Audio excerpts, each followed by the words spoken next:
তাদেরকে আপনি কবুল আর মঞ্জুর করুন ইয়া আল্লাহ।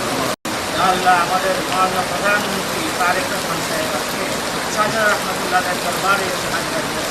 এই হাজিরকে আপনি কবুল করেন এবং তাকে আপনি কবুল করেন, তাকে দেশের জনগণের জন্য কবুল করেন, দেশের জন্য কবুল করেন। আল্লাহ তার উপর তার নেতৃত্বে এই দেশকে শান্তি অগ্রগতির উন্নয়নে আল্লাহ, মানুষ যেন আজকে আমরা যে এই বৃষ্টি দিনে এই বন্যা হচ্ছে, বন্যা থেকে আপনি আমাদেরকে মাফ করুন আল্লাহ, আমাদের গুনাহকে মাফ করে দিন আল্লাহ। আল্লাহ, আপনি আমাদের ربنا اغفر لنا ذنوبنا وإن لم تغفر لنا وترحمنا لنكونن من الخاسرين. ربنا آتنا في الدنيا حسنة وقنا عذاب النار.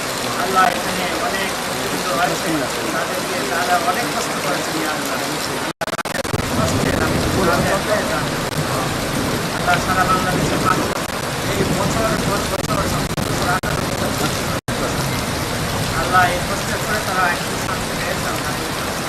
আপনি দীর্ঘায়িত করে দিন আমাদের।